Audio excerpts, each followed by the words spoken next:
This is the Comics Alternative Interviews, a conversation with Deb Olin Unferth and Elizabeth Haidle.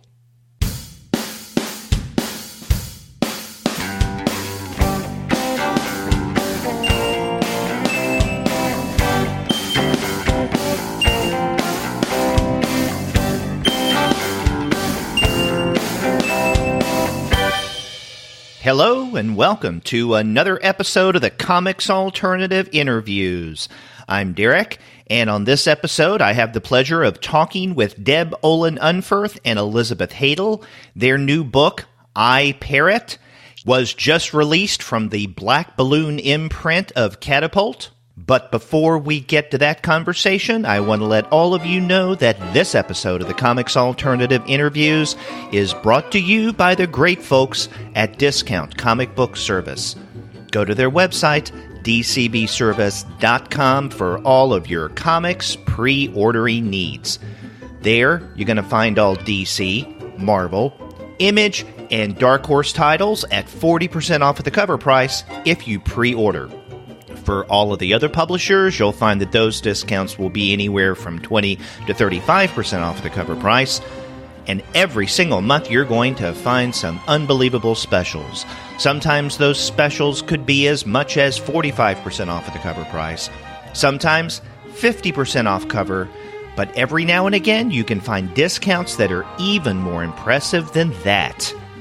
And as they do every month, Discount Comic Book Service has a ton of specials for November, including something that we particularly like on the Comics Alternative, bundles. You can get your comics bundled at great discounts from publishers such as DC, Marvel, and Valiant. In fact, you can almost always count on DC in particular to have a variety of different bundles, from comics in the mainstream universe to the Hanna-Barbera stuff to the kids' comics. They just have so many bundles, it'll make your mind spin. And who doesn't enjoy that? So check out dcbservice.com. Go there for all of your comics pre-ordering needs. And after you do get your titles there, please be sure to send them an email and tell them that the two guys with PhDs sent you. I had a really nice conversation with Deb Olin Unferth and Elizabeth Haidle about their book that just came out the very 1st of November, Parrot. This is a graphic novel in the fictional mode, so this is not an autobiography or a memoir of any sort, and that's one of the things that I talk with Deb and Elizabeth about. This is Deb's very first graphic novel. And I asked her about her choice of wanting to go with fiction instead of autobiography, which a lot of authors, especially first-time comics authors, do. But Deb has a very strong and long background in fiction writing, and Elizabeth Haidle has been doing art and comics work for quite some time, and the pair works really well on this book. I had a great conversation with Deb and Beth, so let's go ahead and listen to that now.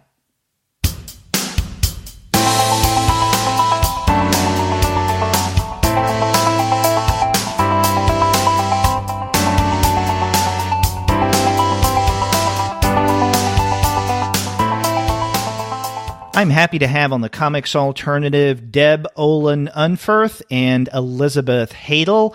They are the creative team behind a brand new graphic novel, Parrot. Deb, Beth, welcome to the show. Thanks. Great to be here. Yeah, likewise. Now, is this the first time that the two of you have worked together? Yeah. Yeah. And Deb, this is the first graphic novel that you've written, correct? Oh, definitely. The first of any kind of comics that I've done. Okay. Now, how did the two of you met? Because, Beth, I know that you do illustrative work in a variety of venues, but with comics as well. So how did the two of you meet one another and decide to begin working together on this project?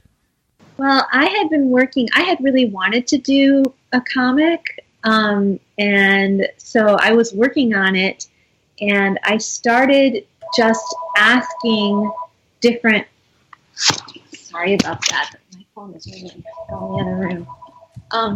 I started just by asking different artists that I knew and soliciting comics from different friends to see if we might be a good match and to ask them if they might be interested.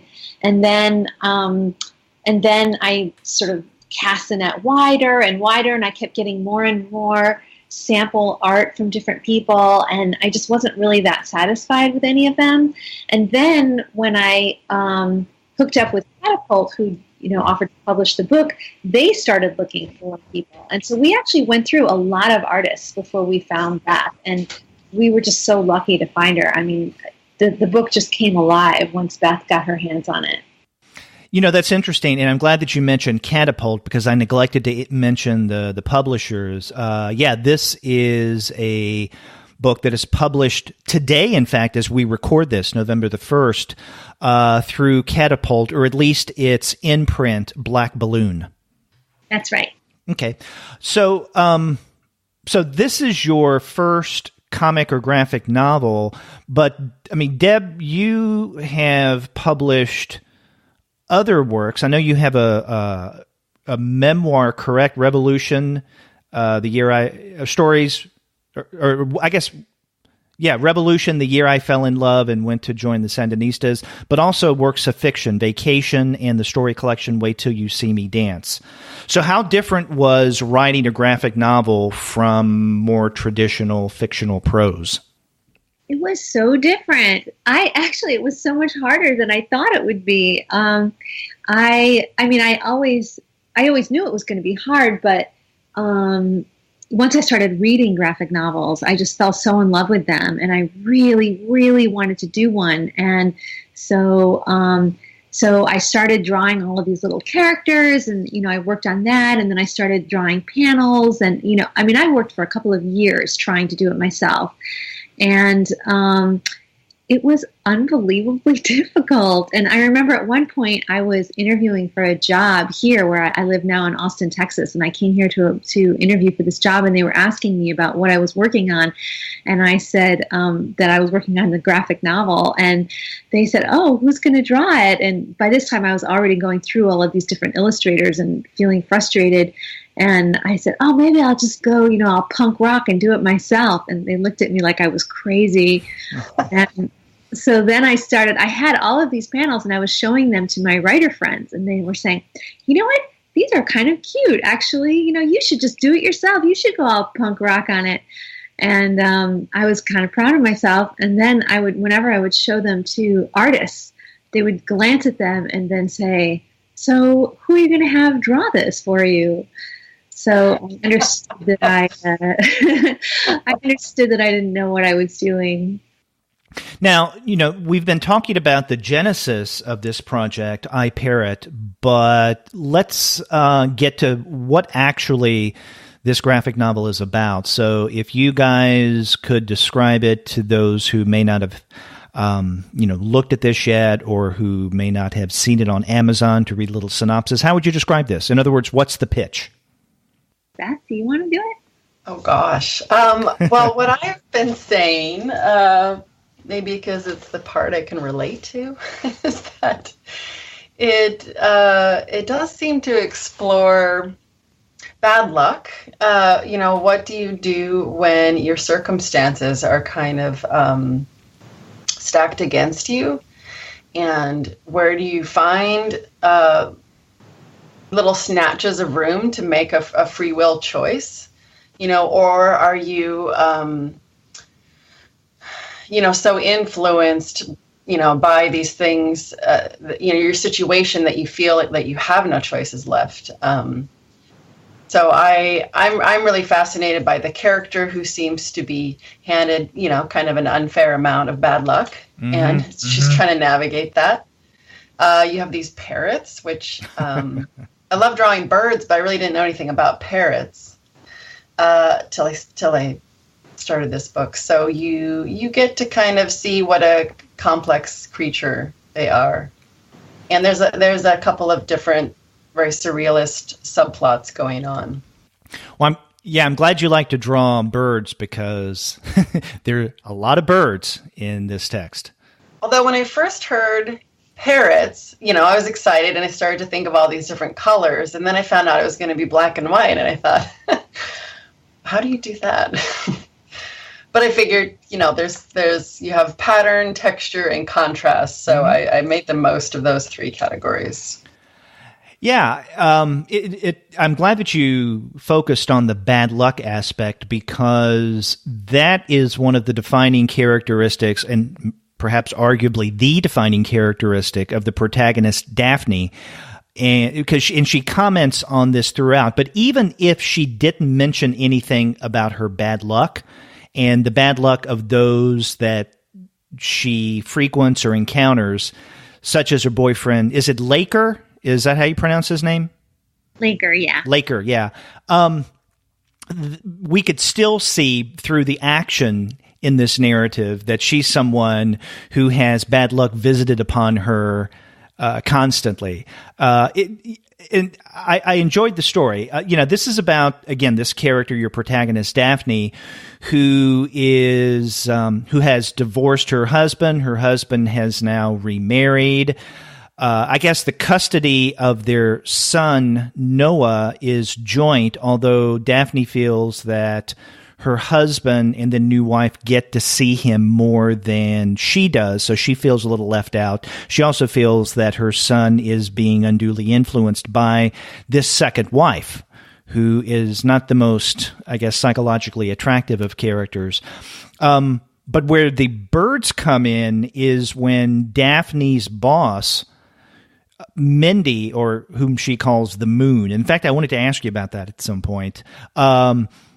Asks Daphne to house sit for her because of her parrots. And she's got a very large exotic parrot collection that is worth, at least $100,000 if she would sell them. Mm-hmm. And and it's the various things that happen to Daphne, her boyfriend Laker, and then her son Noah, as she is caring for those parrots. And then there are other things that happen as well. But I think it all boils down to bad luck and how Daphne deals with this.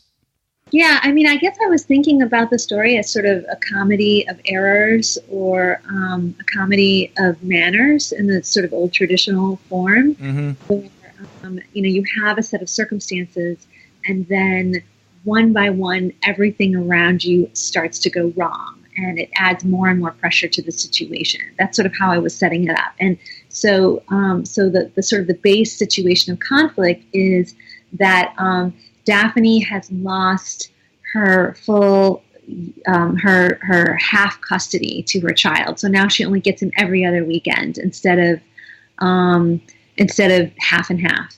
And so she's willing to do anything to try to get half custody again. And so that's sort of the situation. And then from there, everything is going wrong.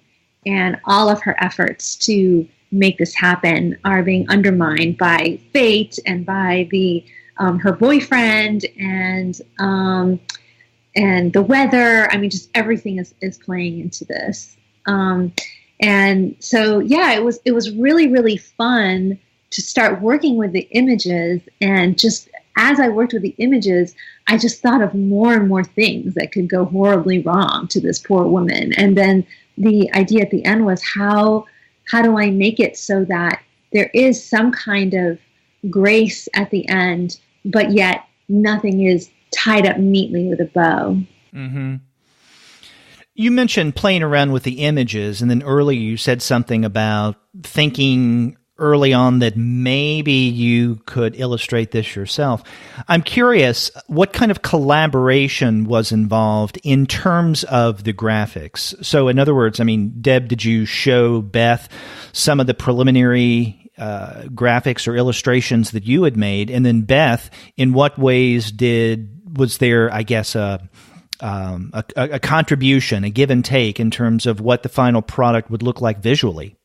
Yeah, I mean, I drew out the entire thing over and over again. And I mean, the amount of time that I spent drawing this thing out is so amazing, considering how terrible they looked. I mean, just really atrocious stick figures. But I handed it all over to Beth, and she just where she thought that it might work, she followed the patterns that I had created, and where she thought that it wasn't going to work, she came up with her own ideas, and it was just completely beautiful. That?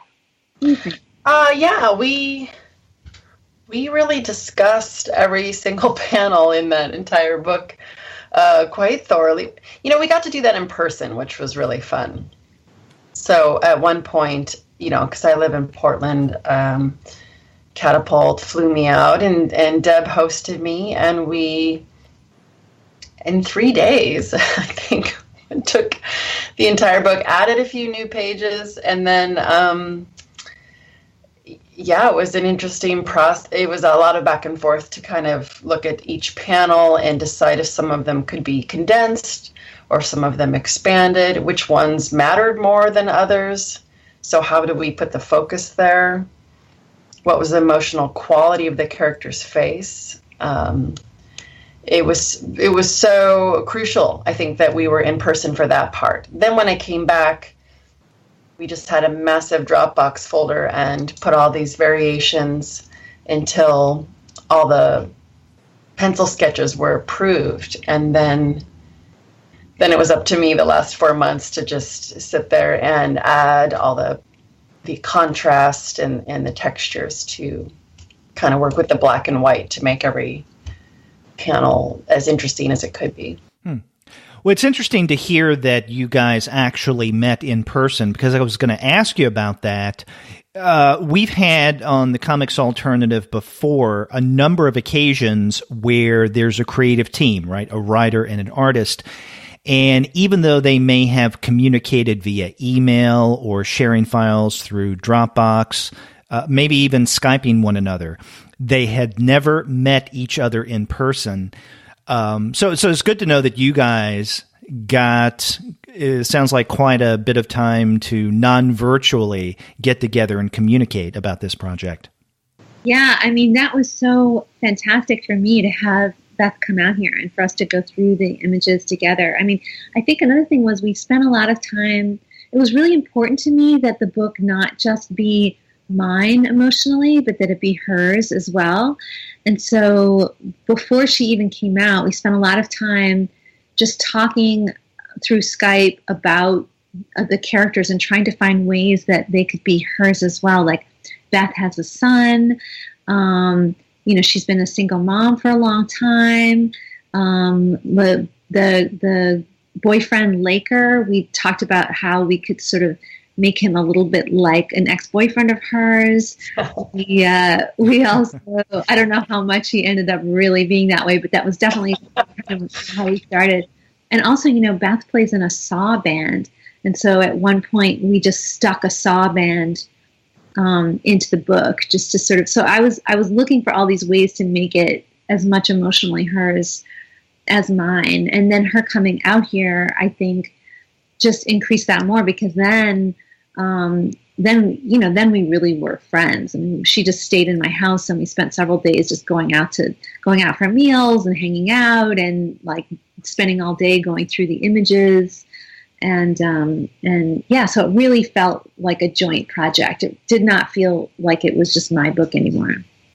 So, Beth, there is quite a bit of you in your life that seeps through, so to speak, Parrot.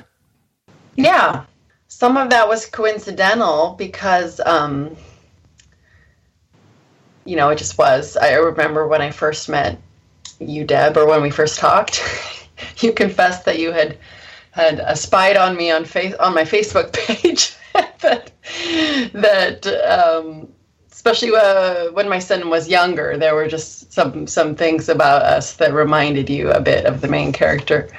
But it's natural to project parts of you into what you're doing. So I felt free and invited by Deb to add really specific details or to make a comment if I thought that a kid would have done something a different way or noticed something else. And there's little details like that all over. Of course, my son is kind of like a little mini art director. So, and I work from home, so often I would grab him and be like, what do you think of this? And he's pretty honest. So, even random details, like 4 is his favorite number, so I put that on the shirt of the kid. And we used to have a pet hedgehog. So there's one scene where the mother is telling a bedtime story about a little hedgehog. So you, Beth, come with the, I guess, mother experience. Deb, or do you have a son or a child? No, Well, one of the reasons why I ask is because it seems to me that when a writer in another medium, when a creator in another medium, let's say prose fiction, first writes a comic or a graphic novel, whatever you choose to call it, more times than not, it is autobiographical in some form or another, right? So it could be kind of a wider sweeping memoir where they talk about, a majority of their life or growing up in a particular location, or it could be about a specific life event, like, for instance, discovering that they have cancer or the death of a loved one or struggling with a particular ailment or addiction or, what have you. That just seems to be the case. However, you guys chose to create a work of fiction. Now, as Beth mentioned, there are elements of her own life that are kind of baked into this, but it is a work of fiction. So it's kind of an unusual and I think refreshing move to begin at least for Deb, your comics creating life by writing a work of fiction. Yeah, thanks for noticing that. I mean, I did that very much on purpose. I had been reading a lot of graphic novels before I sat down to think about this one, and I did notice that the majority of them did have what you're talking about. I mean, not all of them, certainly, but there were a lot of graphic novels that had major autobiographical elements or were just straight autobiography. And I also noticed that a lot of them weren't very plot heavy. Like there was a lot of, and that's not to say that I didn't like them. Like I just loved, I loved those autobiographical ones. I loved them. I just noticed that there were a lot of them. And then I noticed that there were a lot that it was mostly about, a lot of them are mostly sort of about the image or about a character kind of walking through a life and things kind of happening around him or her, a lot of them. And so I wanted to have one where there was an actual plot, like that I would write. I thought like that's one thing that I can bring to the table because because I certainly can't do anything. I certainly can't do anything that new to the image that hasn't been done or anything, but I can bring plot because I've written novels. I've written a lot of stories. I had already written a memoir. By the time I wrote this, I was halfway through another novel. And so I put a lot of effort into making it a plot heavy book. Well, you were saying that you were reading a number of graphic novels around the time of the conception of iParrot. Which ones, for example, really struck you as being really good at what they did, even though it was something very different from what you wanted to do with iParrot? Oh, there were so many. I mean, well, so first of all, I fell in love with Chris Ware. That was kind of the turning point. I mean, before then I had read, I'd read Mouse and I'd read some of the other big ones, like The Watchmen, which I loved, and other kinds of superhero comics. But then when I read Chris Ware, I mean, that was just it. And then I followed that up with Julie Doucet, who I love Julie Doucet so much. And I love her the way that her figures move and their weird legs sticking out and just the flutter on the page and just like the hysteria. And it really moved me. I felt like I was seeing the inside of her mind in a way that I just rarely encounter. So she was a really big one for me. Then Crazy Cat, George Harriman. I just love his stuff so much. Let's see, what else? I'm trying to think what else was really important to me. There was Charles Burns. I love his stuff. Then I read this book called Drawing Words and Writing Pictures, I think it was called. Oh, yeah.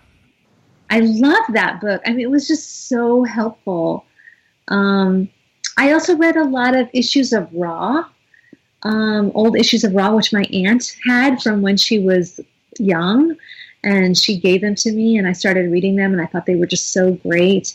So yeah, I mean, I was looking at all kinds of stuff. I read Ghost World and that sort of genre. There were a bunch of ones that I read that were they weren't superhero comics. I mean, okay, I don't have the language to talk about this, but because I haven't really studied it. But they weren't manga. They weren't superhero. They were just sort of around the neighborhood, right? Like, could be happening next door, and these kids are just kind of talking, and so that's kind of slice of life, more realistic narrative.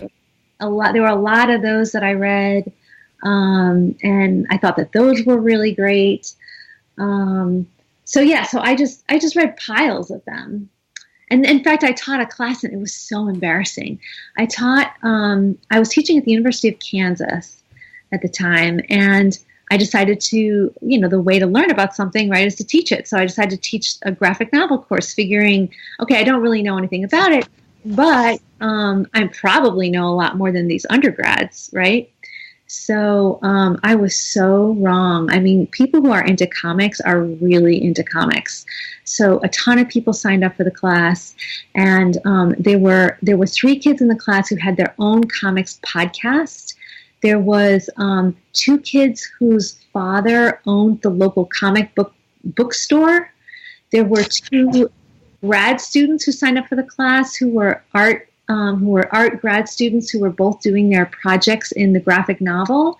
And so there were people who came in from Kansas City to take the class because there weren't a lot of that kind of thing being offered, and they were working comic book people and working illustrators. And so then there was me, and I knew nothing about it. And it was like my entire goal for the entire semester was to just try to get through it with as little humiliation as possible. And it was bad. But you made it through successfully, right? No, I mean, I made it through not without humiliation. Okay. But at some point, what I did was I decided, because it became so obvious to everyone. I mean, on the first day, like I brought in Scott McCloud's. I brought in Making Comics and the first one, Understanding Comics, I think it's called. Right. And I was so excited about them. I felt so cutting edge or whatever, and they were just rolling their eyes. They were like, this is so out of date. And this was a long time ago that this happened. And so they were so far ahead of me right from the start. And so what I did was I decided to make the class presentations. And so everyone brought in their own comics and just did presentation comics that they admired by, working people around the world. And they just did these long presentations on them. And that was a huge help. I learned so much. That's a great idea. Well, Beth, tell us a little about your background in terms of comics creation. I mean, I know that you are, creative director of Illustoria magazine and also a contributor. And so your experience with art transcends comics. It's not just comics. But tell us a little bit about your experience specifically with comics, and then how you brought that history over to this new book, Parrot. Well, I did comics on the side for myself in art school. When I lived in Savannah, Georgia, I got phenomenally depressed. Maybe that's the thing to do in art school. I don't know. And I got through it by drawing little self-portraits. in my journal. Everything that I wrote was totally unreadable later, but when I went to look at it later, I was surprised that the worse that I felt, the funnier the drawings were to me, and accurate, like kind of speaking of accurately about how I felt, as opposed to the words. So I kept that habit up. And then I didn't really have time for comics because, as you know, they're not renowned for like a fabulous way to make money. So I found some time when I moved with my husband at the time to a very rural part of northern New Mexico, when we were literally surrounded by trees and there were little houses sprinkled around here and there, but you couldn't really run into anybody unless you went walking for hours on the dirt roads. And even then, that was rare. So I had a 2-year-old, and he wasn't even in school. So I thought, if I ever, now's the time. I just made myself do some comics. I thought, this is ridiculous. If I can't figure out how to do this now with nothing to do, it's never going to happen. So I made a little, I had a subscription service, and I called it Comic Cosmos because I don't really write stories or have tons of fiction ideas in my head. And I thought, well, I'll just do book reviews. I'll reenact books and summarize them and draw little characters talking about books that I love. Mm-hmm. And I just shipped those around in the mail, and I think I broke even when it came to cost of the paper and stamps. And otherwise, for day job kind of stuff, I always had art education, art therapy kind of stuff. In Philadelphia, I worked with adults who were transitioning from different institutions or places they had become dependent upon and attempting to get their own place for the first time. And so we had this entire art program to kind of give them an identity, a sense of who were their people and what they were offering. And that was really cool. So really, it's recent for me in the last 3 or 4 years to freelance full-time. Illustoria is a really great opportunity. I run a couple of nonfiction comic strips in the magazine.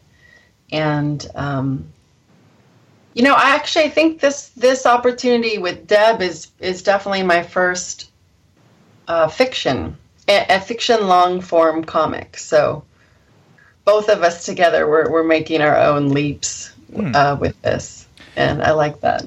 Do you think that, because I know, and as you've just mentioned, you've done a lot of work in terms of illustration or comics and nonfiction narrative, but do you feel that this is something fictional narrative that you may want to stick with in terms of your art? That's a good question. I have no idea. A lot of this the appeal was, I got to be hanging out inside of Deb's brain and thinking, seeing things from her point of view and bringing those to life. So that was really unique in that way. Mm-hmm. As for the future, I don't know. I definitely have a total fascination with nonfiction comics and graphic novels because I love that it captures ideas and content in a way that's memorable and easier to share with people. You can give it to someone who you think would want to know about something, but if it's full of pictures, the chances are that they'll, be interested to read it. And we should mention to our listeners that if they want to find samples of your art, Beth, that they can go to your website, which is ehaidle.com. That's EHAIDLE.com. And they can see, actual examples of what you've just been describing. True, yes. And Deb, do you have a website a specific website we can steer people toward to find out more about your writing? No, I don't have a website. I mean, I don't know why I don't. I just don't. Okay. But they can go to your publishers' websites. Absolutely, yeah. Right now I've been publishing with Grey Wolf most recently, so they have the most current information, and then of course the Catapult website has a nice. And then McSweeney's. I did. My first 2 books were published with McSweeney's. I don't know if they still have an up-to-date page for me or anything. I don't think that they have an up-to-date page for me, but both of my first 2 books are there. Yeah. Now, in terms of creating iParrot, what was the biggest challenge in collaborating? It doesn't sound from what you guys have said that distance was a really big obstacle, but maybe it was. I mean, what would you consider the hardest part of working together on this project? I mean, for me, the hardest part was just finding Beth, because, because we went through so many people looking for someone as good as Beth, and someone who could emotionally portray on the page the kinds of things that I wanted to do. So that for me was the biggest challenge. But then once I started working with Beth, I mean, I could not believe how easy it was and how just fantastic Beth was. And I mean, I haven't collaborated a ton, but the few small collaborations that I've done, they felt more sort of awkward and more inorganic. But working with Beth was just not like that. Beth, what do you think? I think the collaboration was a lot of fun. The only thing I thought was hard was just a matter of the timeline.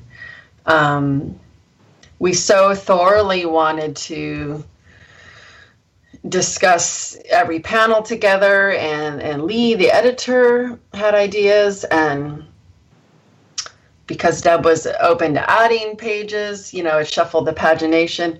All of that was really satisfying. And then when it came, it took up about 2/3 of the time budget.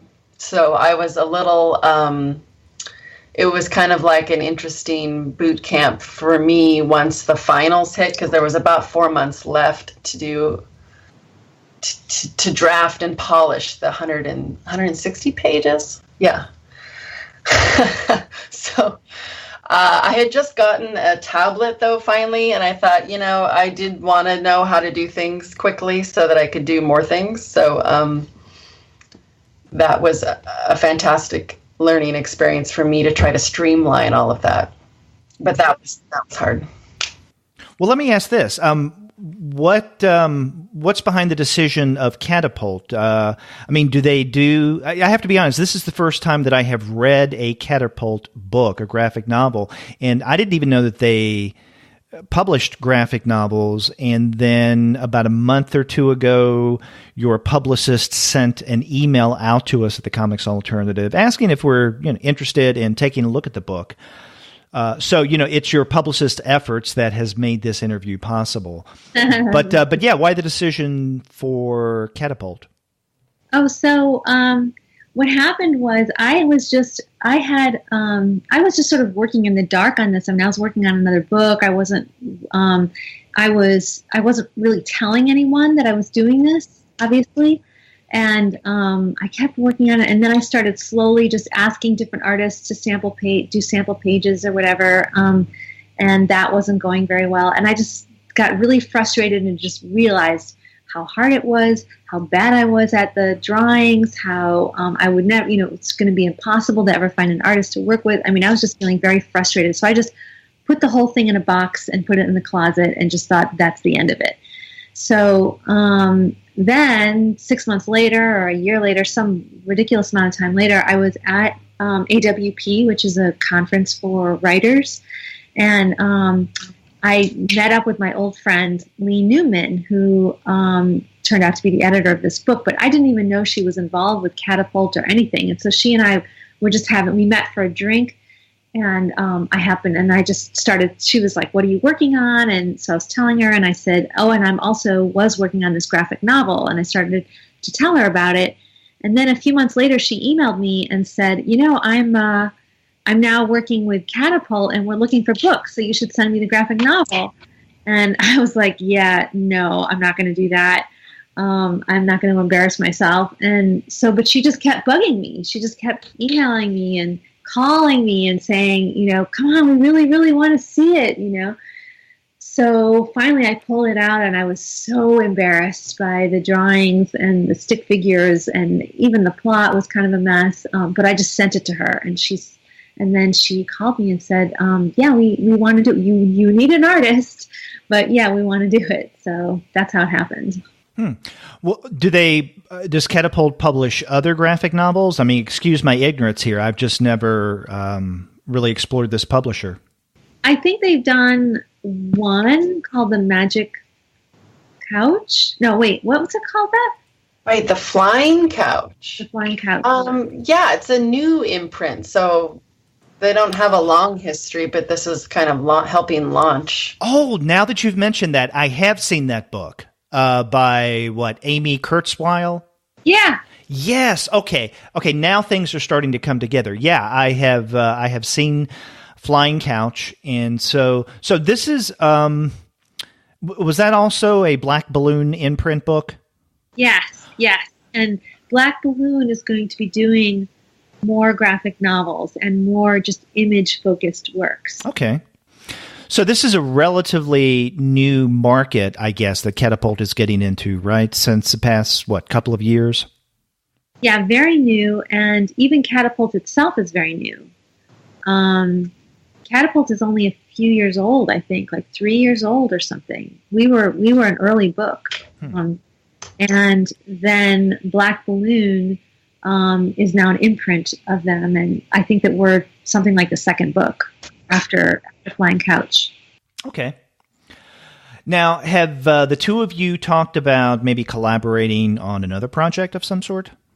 Yeah, maybe. I mean, okay, so Beth also, so I run a creative writing program at a maximum security prison here in Texas, and it's in southern Texas, and we do an annual journal, and we have some guys who like to do comics and artwork, and so Beth is our art director. And so we have talked about maybe doing some kind of book about prison or prison comics or something like that. Beth, do you have anything to say about that? Oh, well, yeah, it would be nonfiction, of course. So I automatically like the idea. And, I mean, both of us like to take things we're personally passionate about and infuse them in our work. So it makes sense. We just started to talk about this like last week, so it's evolving. But that's what I love about the graphic novel world, is it's so wildly experimental. It's so lacking in rules about like how something has to be presented, and I just see it as able to kind of expand and explore it in any direction, topically and aesthetically, that we would like. So I think we have some traveling next week together, and we'll have a lot of time to chat more about that. So in addition to the prison project that you're working on together, what about individually? Beth, I know that, again, you have ongoing work that you're doing with Illustoria as both a contributor and as the creative director. But you also, it says in the author bio that comes with the tip sheet that I got with my review copy that you are currently illustrating a nonfiction graphic novel series, and I'm wondering if you could tell us a little bit about that, if you're ready. Yeah. I have a collection of famous author bios that I've turned into comics. I guess the idea was to look into what famous authors were doing when they were children, to see where they've got the first impulse to write and what influenced, their themes and subject matter. Who, like mentors and people present in their lives that either encouraged them or just made the difference between them pursuing this track. And I felt like whenever I look up, glance at Wikipedia or something to see someone's background, it kind of glosses over that. And suddenly we're hearing about where they went to college and which awards they won. And so this is where I get to go and focus on that. So there's about 10 authors and spanning quite a range, everyone from like Mark Twain to contemporaries like J.K. Rowling, Sherman Alexie, and everyone from, autobiographical like Maya Angelou to, escapist fantasy like C.S. Lewis. So it should have something for everyone, I feel. Huh. Now, on your website, there is some sample art. I'm assuming it's sample art from, I guess you're calling it what, docucomics? And I'm looking specifically at a page from what looks like what you were just describing concerning Flannery O'Connor. Is this from that project? Oh, this morphed from that. At first, I wanted to do ladies of literature and include some of my personal favorites. I was picturing more for adults, and I still might do that. This current book with Houghton is aimed at middle readers on up. But at one point, as much as I'm fascinated by Flannery O'Connor personally, and her childhood has some really interesting tales. Like she used to sew outfits for her chickens and dress them. And I thought I would love to illustrate that.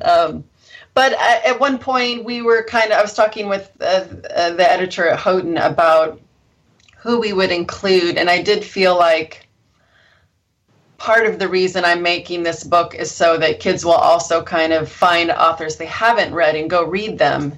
And if you've read Flannery O'Connor, you probably wouldn't encourage a 9-year-old to maybe go pick up her stories just yet. So I kind of shelved that, and I'm focused on another group. But I would be open to picking that up in the future. Yeah, I have to say, from this sample art that I see on your website from the Flannery O'Connor story, in that same panel where you illustrate an outfit that, O'Connor made for a chicken or a rooster, there's this image of, and I love this, T.S. Eliot apparently having some kind of panic attack after having read Wise Blood. And there's just a great image of him holding his hands to his face, looking panicky, saying, "My nerves are just not strong enough." He really said that. Wow. And I had never thought of that, but it does strike me that a poet or a writer like T.S. Eliot probably would be freaked out by a Flannery O'Connor. Yeah, that is pretty funny. I love that. Yeah, those are two writers that it's hard to imagine them being each other's fans. Yeah, it's not like peanut butter and chocolate, right? We're not talking about Reese's here. Peanut butter and pickles. Yes, yeah, that's more like it. And I think that Elliot would be the pickle. Well, Deb, what other projects are you working on right now? Well, I'm just finishing a novel.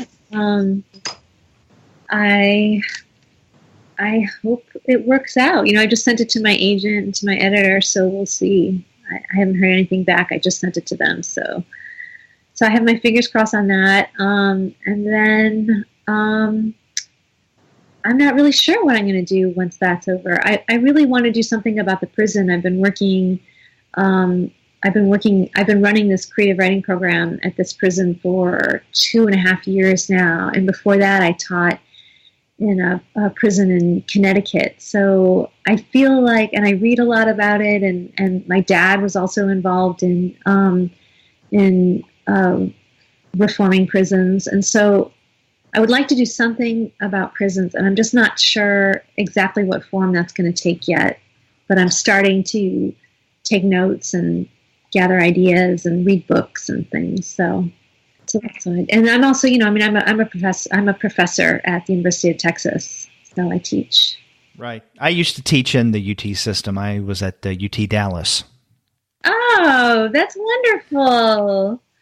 Yeah, before I moved here to Charlotte. Yeah, but you guys are the flagship. And Austin is a much cooler city than Dallas. As much as I enjoyed Dallas, I except for the traffic, I like Austin.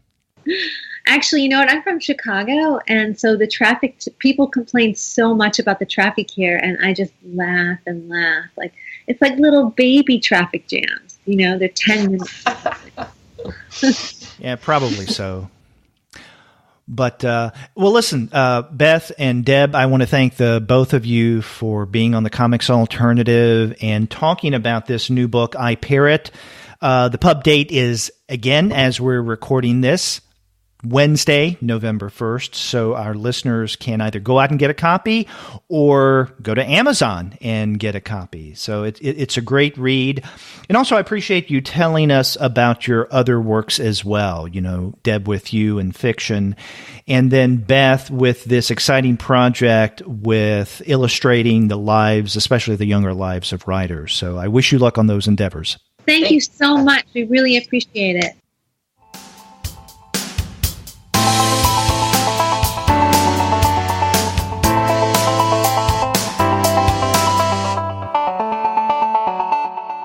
I hope you enjoyed my conversation with Deb Olin Unferth and Elizabeth Haidle.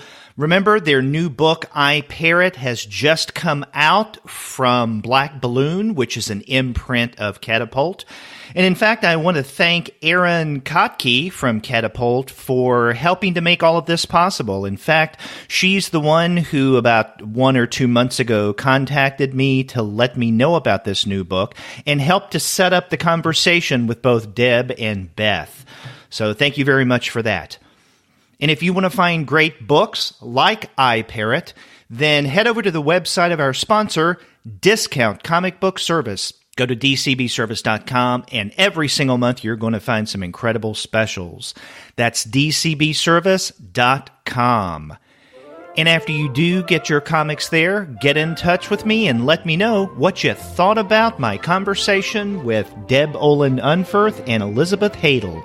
If you go to our website, comicsalternative.com, you'll find that you can leave us a voice message online via SpeakPipe. Or you can contact us the old-fashioned way by picking up the phone and dialing 4153-COMICS. That's 415-326-6427. You can also email us. We're 2guys@comicsalternative.com. Or you can contact me directly. I'm Derek at comicsalternative.com. And you can find us all over social media, such as on Twitter, Facebook, Tumblr, Instagram, Google+, Goodreads, Pinterest, and YouTube. You can subscribe to the podcast through iTunes. You can stream us on Stitcher. You can also find us on TuneIn, on Spotify, on iHeartRadio, and on Google Play Music. But you can find every single one of our podcast episodes, as well as the reviews and comics-related commentary that we post on our blog, simply by going to our website, comicsalternative.com. We've got more interviews lined up in the days to come, so be sure to check back for those. Until then, I'm Derek, and I'll be talking at you later.